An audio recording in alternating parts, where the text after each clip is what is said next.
पुण्यात्माओं, जैसे जितने भी दास ने बहुत इतिहास दिखाए नकली ऋषि में ऋषियों के संतों के, सभी का विधान है कि जो कर्म में भाग में लिखा है वो तो आपने भोगना ही पड़ेगा। भाग्य में जो लिखा है उसको प्रारब्ध कहते हैं, प्रारब्ध।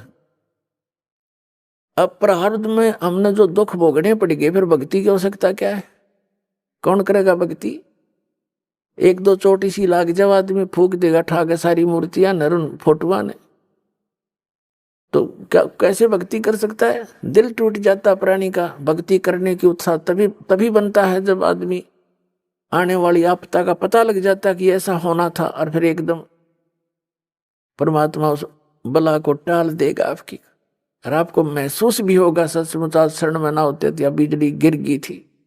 तो फिर दूनी रुचि बनेगी भक्ति में। तो क्या बताते हैं कि जब तक आप गुरु की शरण में नहीं आते तो तब तक आप बालक थे, भोले बालक थे। और छोटा बच्चा अबोधपने में जैसे पालने में लेटा है बच्चा, बेटा या बेटी, और टट्टी पेशाब कर दिया कपड़ों में ही, और हाथ पैर मार के सारे कपड़े भी खराब, पैर पूर भी लथेड़ लिया लपट के टट्टी में, और फिर रोने लगता है, तो माता समझ जाती है कि इसने कोई भूख लगी होगी।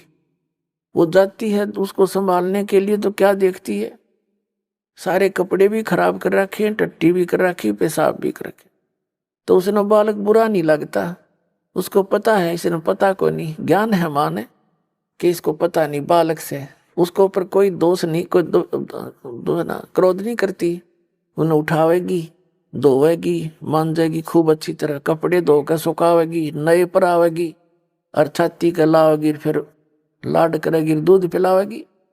तो आज जब तक इस शरण में नहीं आते परमात्मा कबीर जी की में, आप ऐसे बच्चे हो, और अनजानपने में ना जाने कितनी गलती करके आप कति सड़ गए, उसमें लथड़े पड़े हो।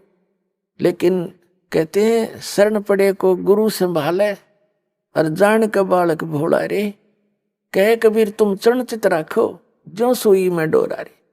आपका इतना काम है, आपके जो प्रारब्ध में जो पहले के जितने भी पाप थे वो आपके साथ लपेट के भेज रखे काल ने, और जिसे पुण्य थे वो भी अंदर डाल दिए, तो आपके दोनों मिलाकर मिश्रण कर रखे।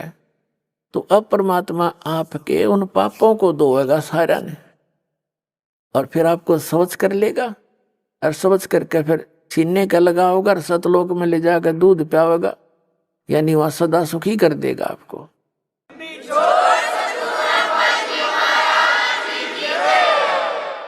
शरण पड़े को गुरु संभाल, जान का बालक भोरा रे, कहे कबीर तुम चरण चित राखो।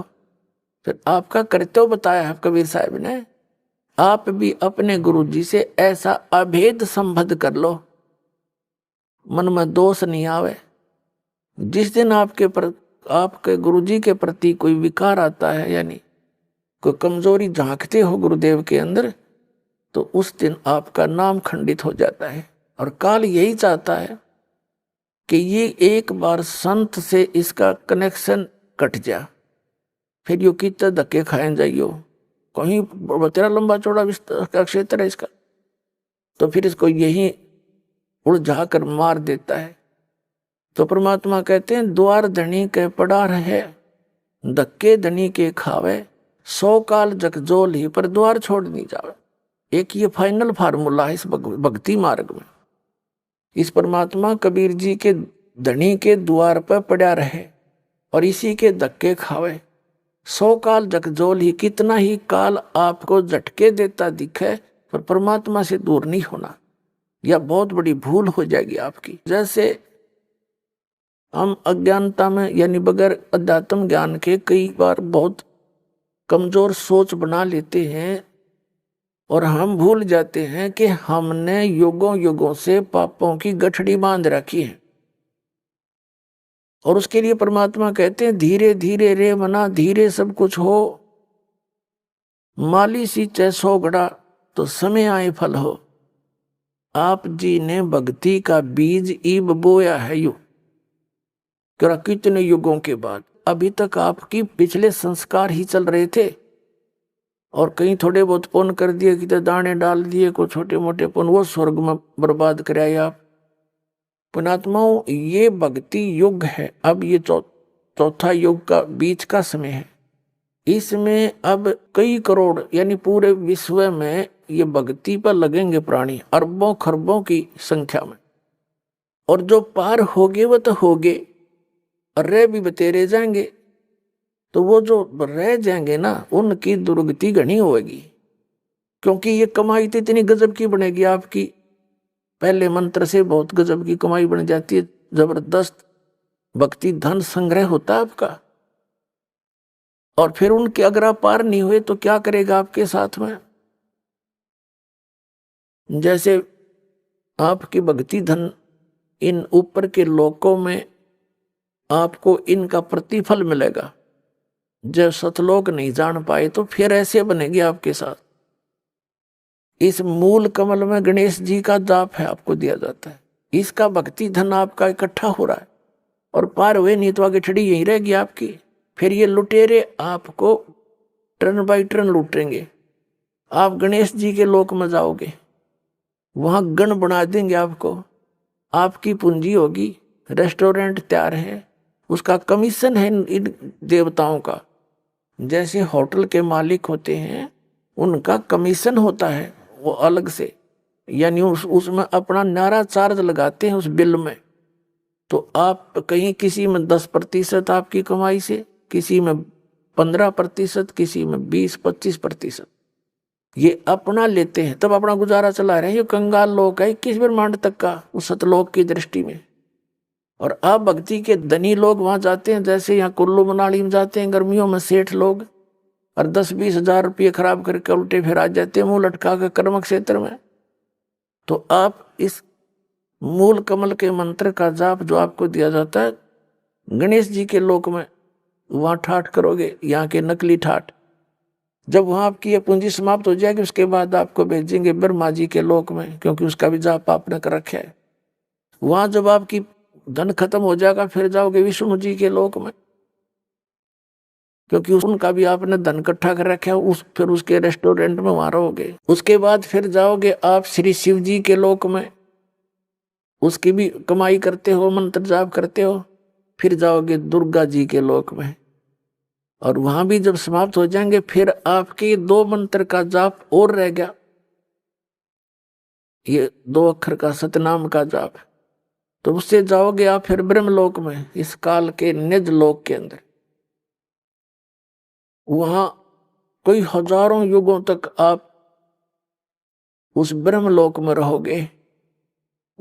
वहां इस ओम के धन को खत्म करके फिर वापस आओगे, और फिर इस सतनाम के अंदर जो दूसरा मंत्र है, इसने काल ने उस ब्रह्मलोक में जीव को धोखा देने के लिए नकली सतलोक, नकली अलखलोक, नकली अगमलोक और नकली अकैलोक बना रखे।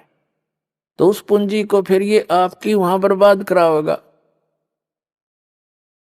फिर रह गया आपका जिसको सार नाम प्राप्त हो गया है, और वो पार नहीं हुआ। जरूरी नहीं कि सार नाम मिलते ही पार हो जाओगे। ये तो परमात्मा ने कहा है, राम नाम रटते रहो, राम नाम रटते रहो, जब तक घट में प्राणे। भाई कभू तो दीन दयाल के है भनक पड़ेगी कान। परमात्मा कबीर जी कहते हैं, पाकी खेती देख के गर्भियो मत किसान, अब हूँ झोले बहुत हैं, घर आ ले तब जाने। कहते हैं या पाकी खेती देख के खेत में अभिमान ना करना किसान, अभी तक बहुत वर्षा ओले आंधी तूफान शेष है, ना जाने के बिजली पड़ जा, तेरे घर आ ले जब मानिए तेरे धन तेरे घर आ गया। इसलिए बताते हैं कि ये ना समझना सार नाम मिल गया तुम पारे होगे। सार नाम की कमाई और मर्यादा में अंतिम श्वास तक करते हुए, और एक विशेष कसक बनाओ सतलोक में जान की, तब वहां जाओगे जहां आशा तांबासा हुई, मन कर्म वचन सुमरियो सोई। अब जो सारनाम जिसको प्राप्त हो गया, वो सारनाम प्राप्त प्राणी को एक विशेष बेनिफिट मिलेगा। उसको फिर जैसे आप जितने भी प्राणी यहाँ आए हो जो सीधे आ रहे हैं, जिनको परमात्मा 600 वर्ष पहले दोबारा आकर मिले थे और उनको पुनः फिर भक्ति से चार्ज कर गए थे कुछ, ताकि यहाँ तक आपके मनुष्य जीवन होते हुए आ गए, एक विशेष बेनिफिट मिलेगा। उस आत्मा के साथ परमात्मा सदा रहेगा। लेकिन पार तो होगा इसी समय में। जैसे अब आप ये है वो स्वर्ण युग, ये स्वर्ण युग है इस मोक्ष का, तो पार तो होगा इस समय वो, लेकिन परमात्मा उसके साथ रहेगा। और फिर भी उसका दुर्भाग्य ही है, क्योंकि मोक्ष हुआ नहीं था, फिर नौके नंडले फिर ढोने लग गया। लेकिन दाता साथ रहेगा। जैसे हम पहले देखा करते थे, कई ऐसी दुर्घटनाएं हमारे साथ हुई और सेकंड के भी कुछ हिस्से में बचाव बन गया है, और वहां फिर हम सोचते रह जाते थे भगवान बड़ी जान बची। और ये हम जिन भगवानों की भक्ति करते थे इनको क्रेडिट देते थे, इनका वहां कोई रोल नहीं रहता, वो तो समर्थ एक ही है। जो बच्चा गौ की नजर में न्यू साई को संत, और भक्तों के पीछे फिर वो भगत वत्सल भगवत। तो कहने का भाव ये है कि जो अब पार हो गए तो धन्य भाग है उनके, और जो रह गए इस भक्ति युग में, यूं हजारों वर्ष चलेगा ये भक्ति मार्ग, ज्ञान एक रह जाएगा, समाधान भक्ति एक ही रह जाएगी। पूरे विश्व में एक रस हो जाएंगे तो भक्ति बहुत आसानी से बनेगी सबकी। फिर अब तो एक भक्त ने ये ज्ञान जाना है, समझा है, घर में विरोध शुरू हो जाता है। घर वाले आंख दिखाने लग जाए, नो के तू के पैदा हो गया, तने हमारी सारी मर्यादा तोड़ दी, तो कुछ भी पूजा नहीं करता, इन योर साधना कुछ भी नहीं करता। तो इसलिए हमारी अभी भक्ति जो है झटकम पटकम चल रहे हैं, हम बस हंगाई सा कर रहे हैं। लेकिन ये हम चलते रहेंगे तो वो सेट हो जाएंगे, उनको मानना पड़ेगा। उनके साथ ऐसी घटनाएं घटेंगी और फिर यहाँ आते ही राहत मिलेगी, तो वो आपके साथी हो जाएंगे। और फिर जब एक रस हो जाएंगे हम, जैसे कोई सिख धर्म में जन्मा है तो सारे ज्ञान से जितना उनको ज्ञान उससे परिचित, सब यस नो प्रॉब्लम। जैसे हिंदू धर्म में जन्मा है, जो कुछ भी उसके ज्ञान है, जो क्रियाएं सब कर रहे हैं, नो प्रॉब्लम। तो फिर ये सारा कुछ ज्ञान एक हो जाएगा, एक मर्यादा, एक साधना, एक ही परंपरा हो जाएगी, फिर नो प्रॉब्लम। फिर तक जितने सांस लोगे परमात्मा की तरफ ही होंगे।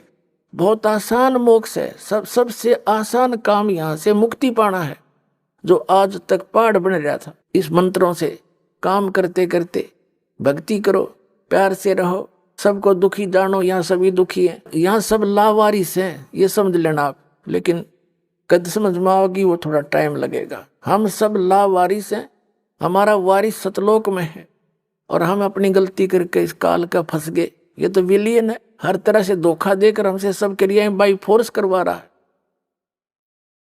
किसी भी कार्य को देख लो आप, संतानों उत्पत्ति बाई फोर्स कराता है, इतनी वासना पैदा कर देता, बलात्कारों तक कर जाते हैं दुष्ट लोग। तो कोई बात है या? और इसी कोई भी कार्य आप देख लो, सारा विवश करके करवाया जा रहा है, ये नहीं करोगे तो ऐसा नहीं होगा, ऐसा नहीं करोगे तो ऐसा नहीं होगा। और वो सतलोक है, जिस सुख की यहाँ खोज कर रहे हो वहां मिलेगा। जैसे यहाँ हमने कहाँ तक कोशिश कर ली, रिमोट लगा लिए टीवी चलाने के, अंगूठा नहीं, काम ना करना पड़े, मौज करें। लेकिन क्या एक रिमोट से काम खत्म हो गया? तो ये हमारी चेष्टा है कि हम काम थोड़ा करें, सुख गणा हो, धन गणा मिले, सुविधा सारी हो, और काम करना नहीं हो। हम बच्चों को इसलिए पढ़ाते हैं अच्छे अफसर बन जावे हैं, काम थोड़ा और धन गणा, और आराम से रहेंगे। आराम रूम तो उसने है नहीं, मुझे पता कितना आराम है नौकरी वाले ने, सारा दिन टेंशन में रहता है वो, जितना बड़ा अधिकारी बनता चला जाता। पर हम तो गधे हो गए, इन दुखों ने सहन करने के आदि बन गए, सहन मस्ती मान रहे हैं। झूठे सुख को सुख है ये मान रहा मनमोद, ये सकल से बिना काल का कुछ मुख में कुछ गोद। तो कहने का भाव ये है कि जो सतलोक में सुख है, हम उसकी तलाश यहाँ कर रहे हैं। ये सुख साख तो किसी को है नहीं। तो प्रसंग चल रहा था, हम वहीं आते हैं कि परमात्मा हमारे लिए भटक रहे हैं। अब क्या बताते हैं कि इस ज्ञान के आधार से यहां कोई रह भी जागा, रह तो जाएंगे कुछ लास्ट से में, तो फिर क्या होगा? परमात्मा कहते हैं अभी जैसे इस भक्ति युग के दौरान और कोई नाम टूट गया किसी कारण से, उसने गलती कर दी। देखो दो प्रकार से विमुख होते हैं, एक तो गुरुद्रोही बन जाता है, उसको तो भगवान संभालता नहीं, उसको तो कई हजार युगों तक मनुष्य जीवन नहीं मिलेगा फिर। और जो वैसे गलती से कर जाता है, गफलत कर जाता है, भक्ति करता करता छोड़ दिया, तो उसने अपना काम बढ़ा लिया, फिर वो जाएगा जैसे आपको बताया पहले गणेश जी के लोक में, वहां अपने जीवन पूंजी नाश करेगा भक्ति की, फिर जाएगा ब्रह्मा जी के लोक में, फिर विष्णु जी के लोक में, फिर शिव जी के लोक। तो यहां परमात्मा ने एक ऑप्शन और बताई है आपको, कहते हैं शिव मंडल ब्रह्मापुरी चाहे विष्णु लोक में हो, हमरे गुण भूल नहीं तो आन छुटाऊं तो। कितना कितना रहम किया आपके ऊपर। कहते हैं यदि तू गलती से और बीच में गफलत कर गया, फिर पहुंच गया विष्णु लोक में, शिव के लोक में, कहते वहां तेरा फिर याद आ जा कि मैं तो गलत आ गया, ये तो पहले बताया करते गुरु जी, या तो मेरी पूंजी नाश होएगी, मेरा तो काम बिगड़ गया सारा। कहते वहां भी जो हृदय तो रोएगा ना तू, तुझे वहां से भी छुटवा लाऊंगा और पुनः मनुष्य जन्म दिवा कर तुझे फिर से लाइन में ला दूंगा। इतने दयालु हम नहीं छोड़।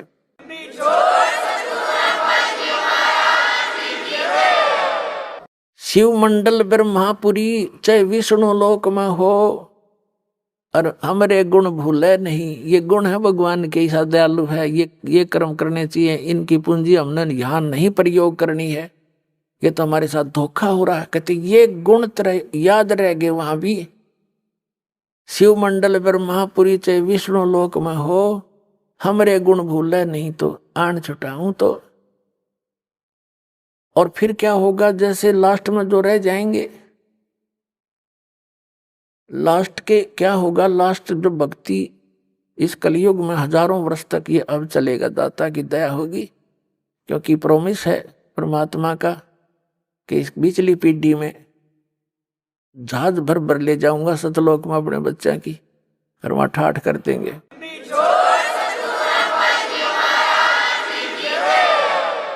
और पिछले लास्ट वाले फिर धीरे धीरे भक्ति कम होती चली जाएगी, गफलत में आते चले जाएंगे, सुख घना होगा, क्योंकि यहाँ पर सतयुग जैसा माहौल एक बार फिर बनेगा। और यो सुख भी इस जीव का दुश्मन है। कबीर साहब कहते हैं कि सुख के माथे पत्थर पड़ो, जिसते नाम हृदय ते जावे, और बलिहारी व दुख के जो पल पल नाम रटावे। कबीर साहब कहते हैं, हमें उदाहरण देते हैं कि इस यहाँ के नकली सुख में अंधे ना होना। कबीर साहब कहते हैं आग लगाए से सुख के, जिस तो भगवान ते दूर हो जावा। हे परमात्मा ऐसा सुख ना दिए जिस तो आप ते दूर हो, और ऐसा दुख बनाए रखना जिससे आपकी याद बनी रहे। बलिहारी व दुख के जो पल पल नाम रटावे। तो इस प्रकार परमात्मा हमें अपने उदाहरण दे देकर समझाते हैं कि यहाँ क्या सुख की ज्यादा डिमांड करने की आवश्यकता नहीं है। जब सुख घना हो जाता है, यो जीव परमात्मा से दूर अवश्य होता है।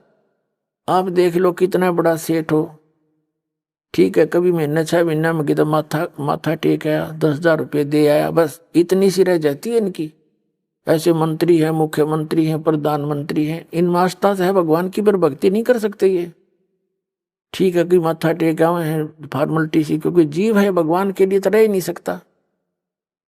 तो वो भगवान अगर इस मार्ग पर उनको लगाना चाहो, आज नेड़े भी ना हो, उन्हें तो बकवाद चाहिए, अच्छी बढ़िया बढ़िया कोठी लंबी कार, सामने घूटी छुट्टी कल्बा में बकवाद करनी, तो ये छोड़नी पड़े, तो वो छोड़ नहीं सकेंगे। वो जब छोड़ेंगे जब गधे बन लेंगे फिर को मार छुटवा होगा उनकी सारी। अपनात्माओं जो प्रसंग चल रहा है वहीं आते हैं अब क्या बताते हैं, जैसे प्रसंग ये चला है कि आप जी इस परमात्मा के शरण में आए हो और आप कुछ धर्म पुण्य भी करते हो, क्योंकि हर तरह से ज्ञान दिया जाता है। और आप ये सोचते हो कि भी कई बार ऐसा सोच लेते हैं कि मैंने जो है ना नाम लिए भी इतने दिन हो गए, सतनाम भी मिल गया, पाठ भी करा दिया, ज्योति भी चढ़ा दी, और फिर भी कोई ना कोई आंट अड़ांस, यानी कोई ठीक होगी एक आधी तो हमारे कर्म की कोई इनको बनी ही रहती है, इतने पाप हमारे इकट्ठे। तो वो ये सोचे, कई तो ऐसे पता लगा जो अब तो इतना ध्यान नहीं रहता दास को, क्योंकि संगत ज्यादा होगी, भगवान के बच्चे बहुत हो गए। पहले 100-200 भगत थे शुरू में, और उनको इतने सुख दिए परमात्मा ने, अपने मुंह से बताया करते, उनकी जीभ का जुबान का थूक सूख जाता था सुख बताते बताते। और फिर वो आना ही छोड़ जाते, उनसे पूछा करता अन्य से वो नहीं आए क्या हुआ। वो जाकर पता करते आपको याद कर रहे थे गुरु जी, आप आए नहीं सत्संग में। तो वो क्या कहते थे कि हमने तो यह चीज मांगी थी एक, वह हमने मिली नहीं। अब परमात्मा कहते हैं, और साथ में ये उलाना दे, हमने पाठ भी करा लिया, 1 साल हो गया, नाम भी ले रखा था, ये ऐसे ऐसे हमारे साथ ऐसे हो गया। तो उनको फिर भगत समझाया करते थे कि आपको ये सुख भी हुए थे। हाँ ये तो हुए थे, पर यूं तो ना होया, और तो हुए थे पर एक ना होया। अब कहने का भाव ये पुण्यात्माओं, ये भी ज्ञान की कमी के कारण मार खा जी।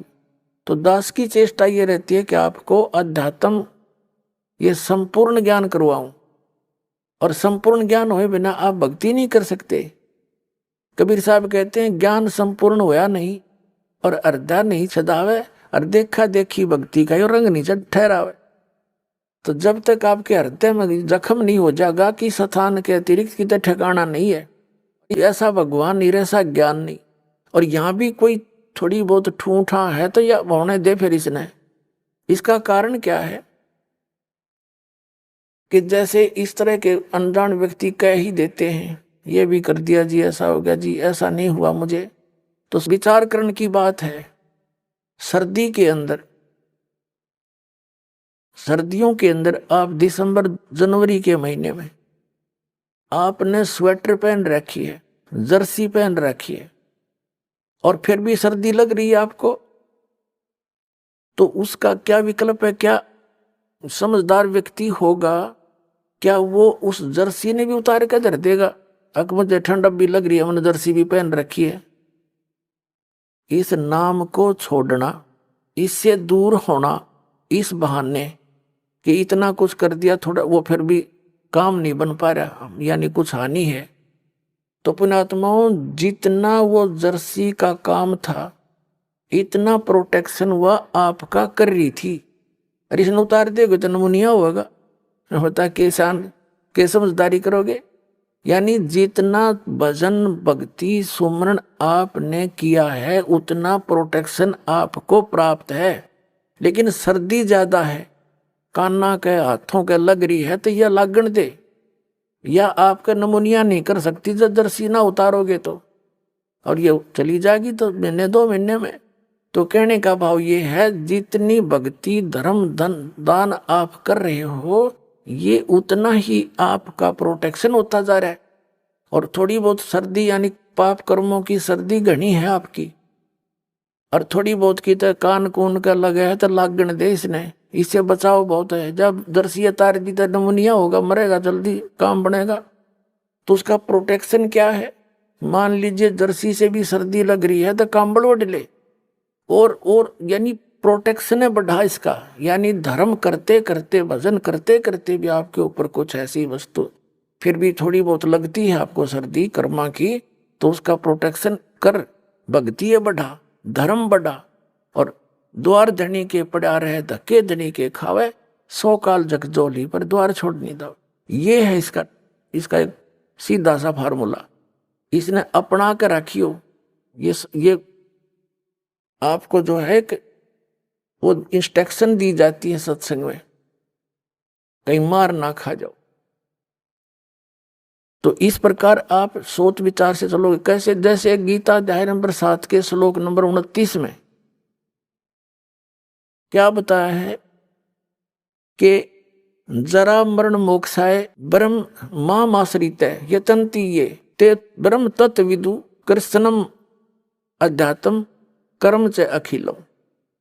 इसका सीधा सा अर्थ है कि जो प्राणी, जो साधक मेरे इस ज्ञान का आश्रय करके कि तत्वदर्शी संतों की खोज कर अर्जुन चौथे अध्याय के 34वें श्लोक में कहा है, और तत्व ज्ञान भी बता दिया चौथे अध्याय के 32वें श्लोक में कि उस सच्चिदानंद घन ब्रह्म के द्वारा अपने मुख से बोली गई जो वाणी है अध्यात्म मार्ग की, वो तत्व ज्ञान है।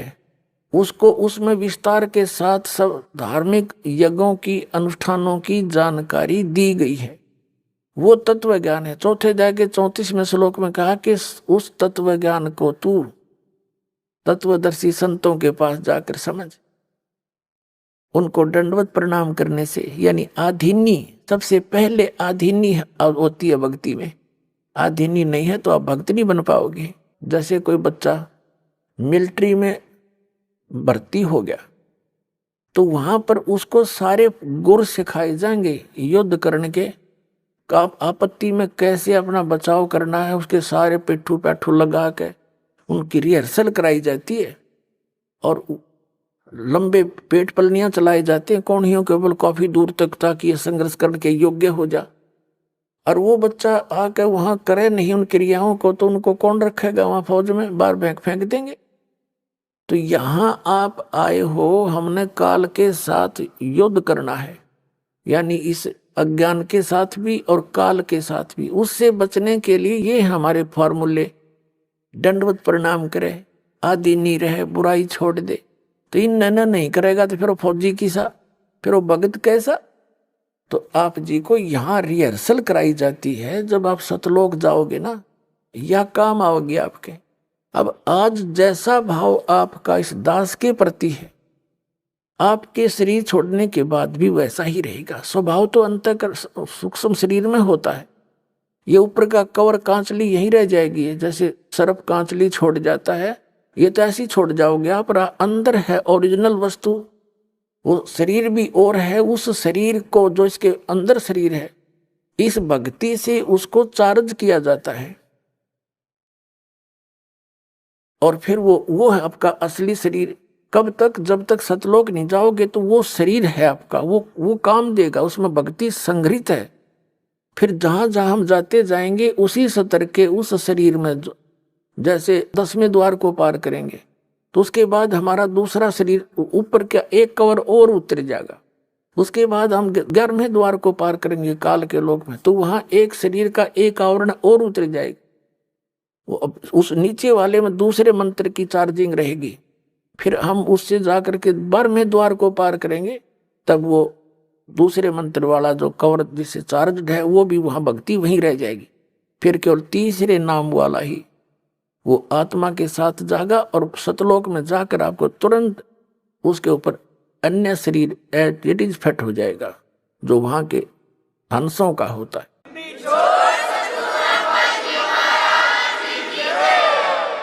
तो यहाँ क्या बताया है? परमात्मा पाने के लिए हमने फार्मूले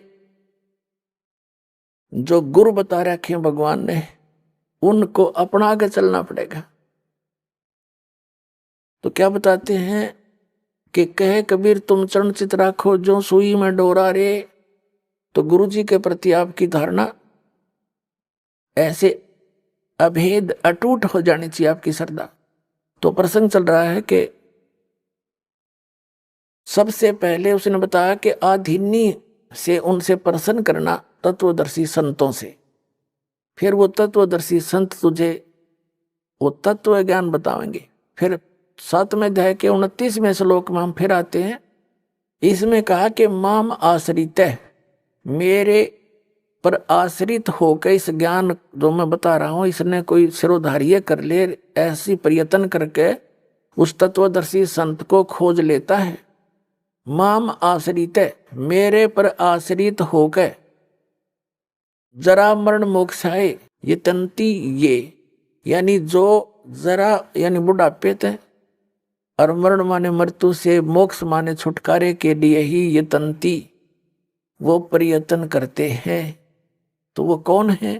ते ब्रह्म तत्विदु, वे उस तत्व ब्रह्म को जान चुके हैं और कृत्स्नम अध्यात्म, पूरे अध्यात्म ज्ञान से परिचित है। कर्म से अखिलम, और सब कर्मों से परिचित है। क्या बताते हैं? सूक्ष्म वेद में भी कहा कि तुमने उस दरगाह का मैल न देखा, धर्मराज के तिल तिल का लेखा। तुमने उस दरगाह का महल नहीं देखा, तुमने उस धर्मराज के, उस न्यायाधीश के दरबार का पता नहीं। वहां पर एक एक श्वास का भी लेखा है, तिल का भी हिसाब न्यारा न्यारा मिलेगा। आपने सोच भी गंदी रखी है ना, वह भी लिखी पाओगी वहां पर। और आपने सोच भी किसी का भला सोचा भी है, कर नहीं पाए, वो भी आपका गुड अकाउंट में पाओगा। क्या बताते हैं? चिट्टी पायल बाजे पैर, और साहेब सुनता है सब लहर।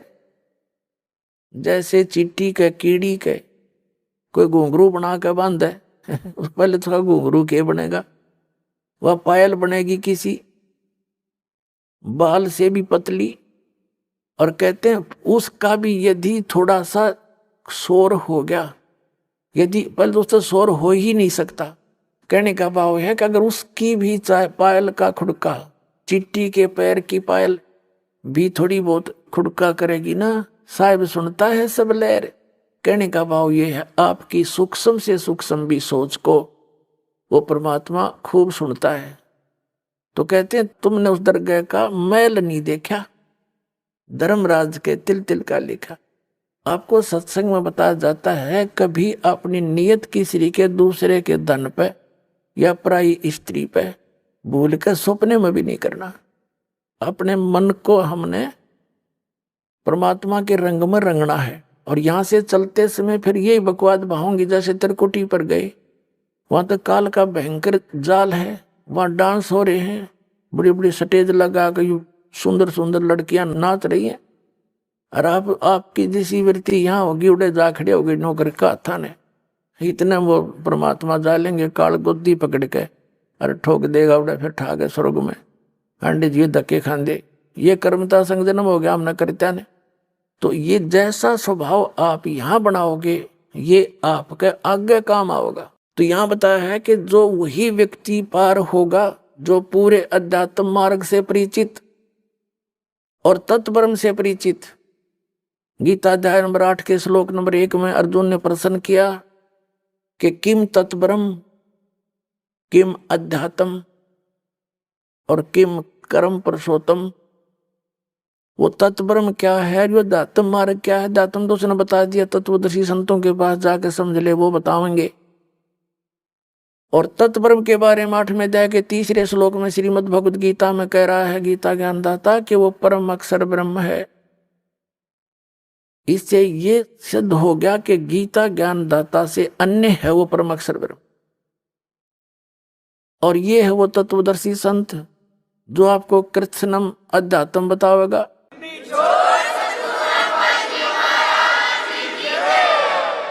कबीर साहब कहते हैं, मां मुंडो उस गुरु की जिसते संशय ना जा। कहते धिक्कार ऐसे गुरु से जिसका आपका शंका निवारण नहीं होता और आपका जीवन नाश हो जाता है। तो क्या बताया है इसमें कि जो कबीर साहब कहते हैं, ज्ञान संपूर्ण होया नहीं, अर्धा नहीं छदावे, और देखा देखी भक्ति का यो रंग नहीं ठहरावे। अब पुणात्माओं, इस भक्ति मार्ग में सबसे पहले गुरु की भूमिका होती है। और कबीर साहब कहते हैं, गुरु मानुष कर जानते ते नर कहिए अंध, ओवे दुखी संसार में आज्ञा काल के फंद। गुरु को मानुष जोग ने और करे चरणामृत को पान, ते नर नरक में जावेंगे योग योग हो समान। यानी गुरु जी को आपने एज ए गॉड ट्रीट करना है। पुणात्माओं, जो परमात्मा स्वयं आए थे कबीर जी, तो उन्होंने भी अपनी झलक किसी को, विशेष भगत को ही छोड़कर अन्य किसी को ये महसूस भी नहीं होने दिया कि वो स्वयं उतरे हैं। और वो खुद कहते थे वो परमात्मा भाई सतलोक में रहता है, वो सदा सुखदाई है, वो अविनाशी है, तुम वहां से आए हो, वहां जाकर ही तुम्हें सुख होगा, वहां जाने की विधि ये ऐसे है बस। वो तो स्वयं परमात्मा भी थे।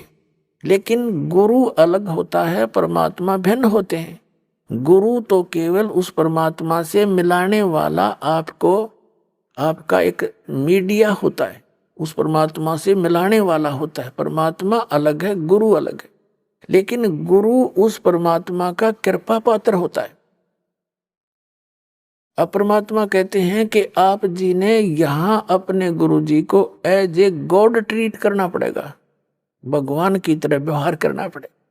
उनको भगवान मान कर रिहर्सल करनी पड़ेंगे, अपने मन पापी को सेट करना पड़ेगा, आपके आपने दुष्विचारों को रोकना पड़ेगा। संघर्ष रिहर्सल है ये आपकी, यहाँ बुलाकर आपको यहाँ क्रियाएं कराई जाती हैं, दंडवत प्रणाम कराया जाता है, आपसे 2 पैसे दान कराए जाते हैं, और दान से ही आपको फिर यहाँ की सुख सुविधाएं मिलती हैं।